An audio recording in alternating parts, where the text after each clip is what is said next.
वक्त कहाँ है?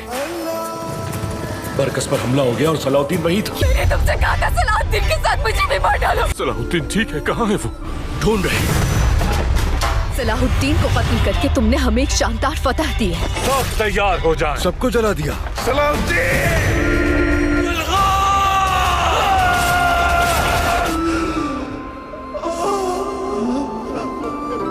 अब असल जंग होगी। कातिल है तुम्हारे भाइयों का।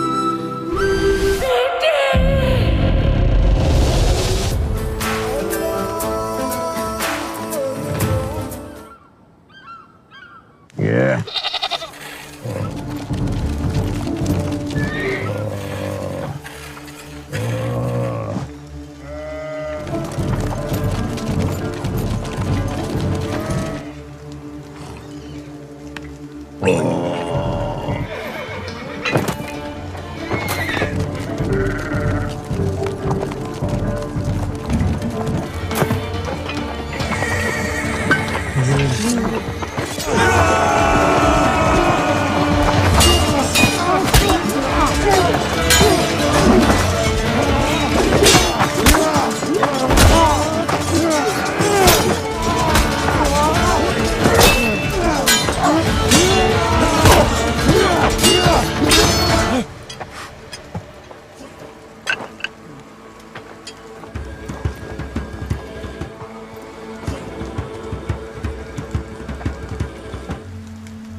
وصلت.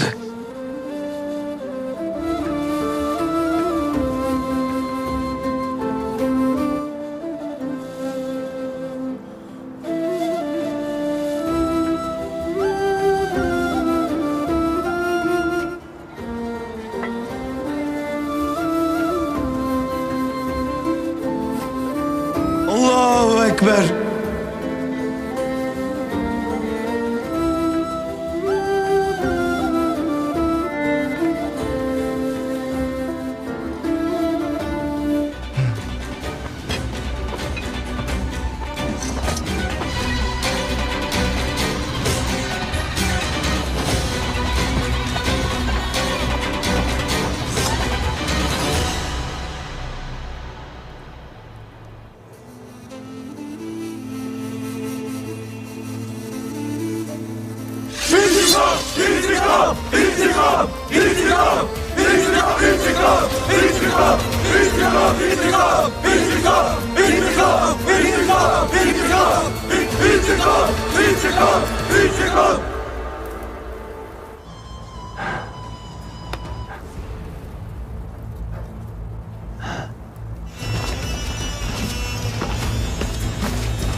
Süreyya mı?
Yusuf'um. Yusuf'um. Yusuf'um. Selahattin'im. Selahattin. Selahattin'im. Eyüp.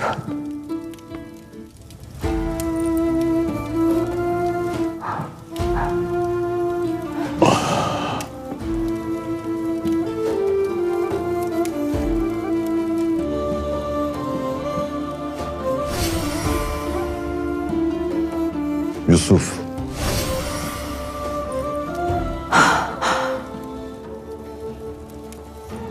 Eyüp. Allah'ım.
Namussuzlar.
अरूज को पहुंच चुका था।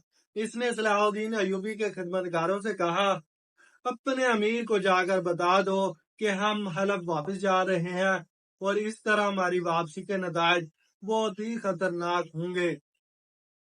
थोड़ी देर बाद एक खिदमतगार ने कुतुब बिन हसान को बताया, हमारे अमीर फरमाते हैं कि अगर आप जाना चाहते हैं तो तशरीफ ले जाएं, सिपाही आपको दमिश्क की सरहद तक बाहिफाजत छोड़ आएंगे। अब अमीर कुतुबुद्दीन बिन हसान को अंदाजा हो गया था कि बात बहुत ज्यादा बिगड़ चुकी है, मगर वो इतना मजबूर था कि सलाहुद्दीन अयूबी से मुलाकात किए बगैर हलफ वापस नहीं जा सकता था। फिर तीसरे दिन सलाहुद्दीन अयूबी ने अमीर कुतुबुद्दीन हसान को तन्हा कमरे में बुलाया। अमीर कुतुबुद्दीन के चेहरे पर गैज़ो नफरत का रंग नुमाया था, मगर सलाहुद्दीन अयूबी के होंठों पर एक महसूस मुस्कुराहट थी जिसमें तंज़ो हकारत की बजाय सब्र तहम्मुल की झलक मौजूद थी। खिलाफ आदत सलाहुद्दीन अयूबी मीर कुतुबुद्दीन के एहतराम में खड़ा भी नहीं हुआ।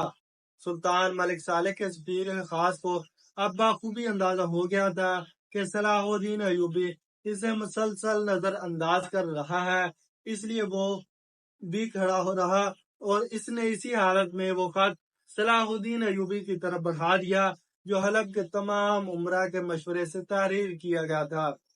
इसे पढ़ और फौरन जवाब दे। अमीर कुतुबुद्दीन हसान ने सलाहुद्दीन अयूबी को इस तरह मुखातब किया जैसे कोई आका सख्त नफरत और गजब के आलम में अपने गुलाम को पुकार रहा हो। सलाहुद्दीन ने मुस्कुराते हुए अमीर कुतुबुद्दीन के हाथ से खत ले लिया और बैठे बैठे बुलंद आवाज में खुद ही पढ़ने लगा। जिन तलवारों ने तुझे मिस्र का मालिक बनाया था वो हमारे हाथों में है, और जिन नेजों की मदद से तो मिस्र की इमारतों पर काबिज हुआ वो हमारे कांधों पर हैं। जिन लोगों ने तुझे मिस्री लश्कर से बचाया था अब वो तुझे दमिश्क से निकालेंगे। अगर तू अपने खानदानी हैसियत भूल गया है तो हम तुझे याद दिलाएं कि तू सुल्तान नूरुद्दीन महमूद जंगी के गुलामों में एक अदना गुलाम था और तुझ पर अपने आकाजादे की अतायत फर्ज थी। खत पढ़ने के बाद सलाहुद्दीन अयूबी ने इन मोहरों को बहुत गौर से देखा जो खत पर सबत की गई थी। ये तमाम मोहरें हलब की उमरा की थी। इनमें कोई मोहर सुल्तान मलिक सालेह की नहीं थी। तूने खत पढ़ लिया। मीर कुतुबुद्दीन बिन हसन का लहजा बस तू जिल्लत अमेज था। इससे पहले कि मैं हलब का रुख करूं तू अपने घोड़ों की लगामें मिस्र की तरफ मोड़ दे। सलाहुद्दीन अयूबी ने फौरी तौर पर कोई जवाब नहीं दिया। पूरे इत्मीनान के साथ इस खत के छोटे छोटे टुकड़े करता रहा। वाली मिस्र के ये तर्ज अमल देखकर अमीर कुतुबुद्दीन बिन हसन अपना सारा गुस्सा भूल गया और हैरत की शिद्दत से आंखें फट गई। फिर जब इसकी ये कैफियत जाहिल हुई तो अमीर कुतुबुद्दीन हसन ने वही जिल्लत अमेज रवैया अख्तियार किया और सलाहुद्दीन अयूबी को बदतरीन गालियां देने लगा। वाली मिस्र ने इंतहाई ज़ब्त व तहम्मुल से काम लिया और अपने खिदमतगारों को आवाज दी। दूसरे ही लम्हे एक दराज कामत और मुसल्ला खिदमतगार हाजिर हुआ और अपने फरमा रवा की तरफ देखने लगा। वो वाली मिस्र के हुक्म का मुंतजिर था। सलाहुद्दीन अयूबी ने अपना जाविया बदला और खड़ा हो गया। अब इसके चेहरे पर नागवारी और तलखी का रंग नुमाया था। तुम लोगों ने मेरे साथ जो जालमाना बल्कि काफराना रवैया अख्तियार किया है इसकी कम से कम सजा ये थी कि मैं तुम्हारा मुंह काला करके दमिश्क की हदूद से निकाल दूं, और ज्यादा से ज्यादा यह है कि तुम्हारी गर्दन काट दूं और तलवार की नोक से निशानी पर तहरीर कर दूं कि ये तमाम उमरा की तरफ से और अमीर की तरफ से लिखे हुए खत का जवाब है। इतना कहकर सलाहुद्दीन अयूबी कमरे से जाने लगा। फिर जगह जग पलटा और अमीर कुतुबुद्दीन हसन को इंतहाई तल्ख लहजे में मुखातब करके बोला, अपने आला मनसब साथियों को बता देना कि आइंदा इस गुलामजादे की जुबान नहीं तलवार बात करेगी। ये कहकर सलाहुद्दीन अयूबी तेजी के साथ कमरे से निकल गया और मीर कुतुबुद्दीन बिन हसन पर सख्ते की सी कैफियत तारी हो गई कि वो पत्थर का इंसान नजर आने लगा।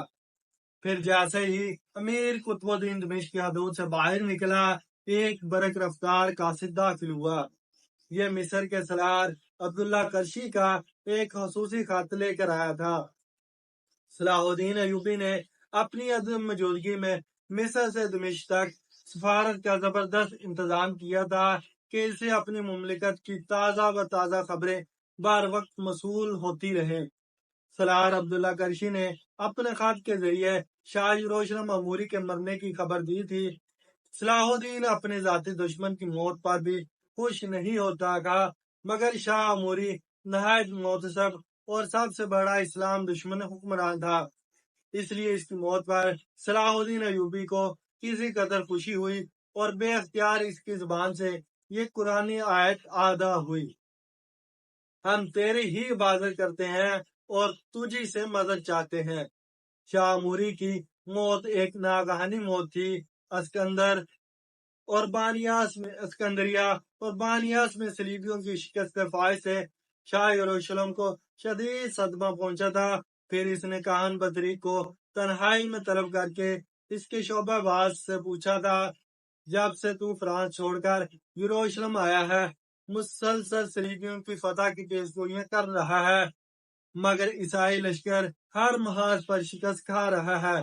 या तो तेरा इल्म झूठा है और तू यीशु मसीह के नाम पर हम लोगों को बेवकूफ बना रहा है, या फिर ये तेरे मनहूस कदमों का असर है कि सलीबी मुसलसल मुसलमानों से मार खा रहे हैं। काहन बदरीक ने अपनी जान बचाने के लिए बहुत बहाने तराशे, मगर शाह यरूशलेम अमूरी ने काहन बतरीक की एक नहीं सुनी और इसे कैद खाने में डालते हुए कहा, अगर वाकई तेरे अंदर रूहानियत है तो कैद खाने के दरवाजे और पैरों में पड़ी हुई जंजीरें तोड़ कर निकल जा। काहन बदरीक ने शाह यरूशलेम को बहुत डराया कि वो इसकी दिल आजारी से बाज आ जाएं, वरना खुदावन यसु मसीह शहनशाह को माफ नहीं करेंगे। शाह मोरी ने बतरीक की बातों का कोई असर कबूल नहीं किया और उस पर सख्त पहरे बैठा दिए। शाह यरूशलेम बतरीक इस कदर नाराज था कि अगर दरमियान में शहनशाह फ्रांस लुइस हफ्तम ना होता तो अब तक वो इस झूठे काहन को कत्ल करा चुका होता। शाह मोरी बहुत हवस परस्त और बिला नोश इंसान था। एक दिन इस पर वहशत तारी थी। सलाहुद्दीन अयूबी ने अस्कंदरिया और बानियास के महाजों पर इसे जिस तरह जलील किया था, इन दोनों वाकयात ने ईसाई दुनिया में शाह मोरी की साख को शदीद नुकसान पहुंचाया था। शहनशाह जर्मनी, कानरड सोन, शहनशाह फ्रांस, शहनशाह कुस्तुनतुनिया और इंग्लिस्तान की मलिका एलिस ने अमूरी को कमोबेश एक ही मजमून के खतूत तहरीर किए थे। तुमने यरूशलेम की तख्तनशीनी के वक्त तमाम ईसाई दुनिया से वादा किया था कि तुम बहुत जल्द मुसलमानों से सलीबी जंगों की शिकस्त का इंतकाम लोगे। इस सिलसिले में तुम्हें हर किस्म की जंगी और माली मदद फराहम की गई थी, मगर तुम अपने वादों की तकमील ना कर सके, बल्कि तुम्हारा वजूद सलीबियों की रसवाई का सबब बनता जा रहा है। तुमने ये भी कहा था कि सुल्तान नूरुद्दीन जंगी की मौत के बाद इस्लामी रियासतें ईसाइयों के लिए एक तरन वाला साबित होंगी, मगर तुम सलाहुद्दीन अयूबी जैसे नातजर्बाकार सलार से 2 बार शिकस्त खा चुके हो। अब तुम्हारे सामने 2 ही रास्ते हैं, या तो फौरी तौर पर सलीबियों का गमशुदा वकार दोबारा बहाल करने के लिए सलाहुद्दीन अयूबी को शिकस्त दो, या फिर यरूशलेम के तख्त से दस्तबरदार होकर गोशाई गुमनामी में चले जाओ, ताकि हम यरूशलेम की हुक्मरानी के लिए ऐसे जांबाज शख्स का इंतखाब कर सकें जो ज़ायत के नाम पर सब कुछ कुर्बान कर देने का हौसला रखता हो। इन खतूत ने शाह मूरी को बदहवास कर दिया था और इससे साफ नजर आ रहा था कि वो बहुत जल्द इक्तदार से महरूम कर दिया जाएगा। इस अजियतनाक हसाद से निजात पाने के लिए मूरी दिन रात शराब के नशे में गर्क रहता था। फिर एक दिन शदीद सर्दी के मौसम में शाह मूरी ने मामूल से ज्यादा शराब पी और अपने इस्तराब दूर करने के लिए खुली हवा में महल की छत पर टहलने लगा। फिर अचानक इस पर बैक सरसाम और फालिज का खौफनाक हमला हुआ। तभी अमदाद पहुंचाई गई, मगर दूसरे दिन शाह मूरी मुसलमानों को शिकस्त फाश देने और मक्का मुअज़्ज़मा और मदीना मुनव्वरा पर कब्जा करने की ख्वाहिश दिल में लिए दुनिया से रुखसत हो गया। अमूरी के इंतकाल के वक्त इसका बेटा बमुश्किल 10-11 साल का होगा, इसी को तख्त पर बैठा दिया गया। बड़ा अजीब इत्तेफाक था। मुसलमानों में सबसे ज्यादा ताकतवर हुक्मरान सुल्तान नूरुद्दीन महमूद जंगी थे और इंतकाल के वक्त इनके बेटे मलिक सालेह की उम्र भी 11 साल थी। शाह मूरी की नागहानी मौत और सुल्तान मलिक सालेह का उम्राए हलफ के फ्रेम में आ जाना 2 बहुत बड़े वाकयात थे जिसने तारीख का रुख मोड़ दिया था। अमीर कुतुबुद्दीन बिन हसन के जाते ही सलाहुद्दीन अयूबी ने अपने छोटे भाई मलिक आदल को दमिश्क का निगरान बनाया और खुद 1000 जांबाजों का दस्ता लेकर शाम की तरफ रवाना हुआ। फिर इसने बरगिरफ्तारी के साथ आगे बढ़कर हम्स पर कब्जा कर लिया। हम्स के किलेदार ने वफादारी का हलफ उठाया तो सलाहुद्दीन अयूबी की हमा की तरफ बढ़ा। हमा का किलेदार इस राज से वाकिफ था कि सुल्तान आदल सलाहुद्दीन अयूबी को किस तरह चाहते थे, इसलिए वो न्याजमंदाना अंदाज में बाहर आया और किला सलाहुद्दीन के हवाले कर दिया। मिलकेल और दूसरे गद्दार उमरा के साथ सुल्तान मलिक सालेह को भी सलाहुद्दीन अयूबी की पेशकदमी की खबरें मिल रही थी, इसलिए सब के सब परेशान नजर आ रहे थे और मुसलसल सोच रहे थे कि इस तूफान को कैसे रोका जाए। हमा पर काबिज होने के बाद صلاح الدین ایوبی کے سالار امیر عزت الدین نے عرض کیا اگر آپ اجازت دیں تو میں ایک سفیر کی حیثیت سے حلب چلا جاؤں۔ فتح و طاقت کے مقابلے میں روبرو گفتگو زیادہ اثر انگیز ہوتی ہے۔ آخری کوشش کر کے دیکھ لیتے ہیں، ہو سکتا ہے سلطان معظم ان غداروں کے نرگے سے نکل آئے اور سلطنت نوریہ تباہی و بربادی سے بچ جائے۔ صلاح الدین ایوبی نے اجازت دے دی، مگر امیر عزت الدین جیسے ہی حلب کی حدود میں داخل ہوا، اسے کمشکین کے حکم پر گرفتار کر کے ایک اندھے کنویں میں قید کر دیا گیا۔ صلاح الدین ایوبی اپنے سفیر کی واپسی کا انتظار کر رہا تھا اور ادھر تمام غداران سلطنت نادان ملک صالح کو میدان میں لے آئے تھے، جہاں ہزاروں باشندے جمع تھے اور اپنے سلطان کی تقریر سننے کے لیے بے چین تھے۔ ملک صالح اپنے امیروں کے درمیان گرا ہوا میدان میں داخل ہوا۔ یہ نمک حرام لوگ بڑی عیاری کے ساتھ عاقبت نادیش حکمران کو طوطے کی طرح ایک مخصوص سبق یاد کرا کے لائے تھے۔ سلطان ملک صالح ایک اونچی جگہ پر کھڑا ہوا اور رو رو کر ہجوم سے خطاب کرنے لگا، اے حلب کے باشندو، میری بات غور سے سنو اور رو رو کر تم میں جو بڑے ہیں وہ میرے باپ کی جگہ ہے اور جوان میرے بھائی ہیں۔ میرے والد محترم کے احسانات یاد کرو اور مجھے احسان فراموش صلاح الدین سے نجات دلاؤ، جو میری جاگیروں پر قبضہ کرتا ہوا حلب کے قریب آ پہنچا ہے۔ سلطان ملک صالح کی فریاد سن کر سادہ لوگ عوام بھی رونے لگے۔ پھر باب الغزات کا میدان پر شور اور جذباتی نعروں سے گونجنے لگا۔ سلطان معظم، ہم یقین دلاتے ہیں کہ اگر نمک حرام صلاح الدین حلب میں داخل ہوا تو ہماری لاشوں سے گزر کر جائے گا، ورنہ خود کی اس کی لاش یہاں سے واپس جائے گی۔ نادان ملک صالح اہل حلب کے پرجوش نعروں سے بہت متاثر ہوا اور اس سے یقین آ گیا کہ صلاح الدین ایوبی حلب کی حدود میں داخل نہ ہو سکے گا، اور اگر اس نے یہ غلطی کی تو سلطنت نوریہ کے وفاداروں کی خونریز تلواریں صلاح الدین ایوبی کے لہو سے اپنی پیاس بجھائیں گی۔ سلطان ملک صالح حقیقتاً صلاح الدین کی لاش ہی دیکھنا چاہتا تھا، کیونکہ کمشکین اور امیر قطب الدین بن حسان جیسے فتنہ غداروں نے نو عمر حکمراں کے ذہن میں یہ بات نقش کر دی تھی کہ صلاح الدین کی موت ہی سلطنت نوریہ کی زندگی ہے۔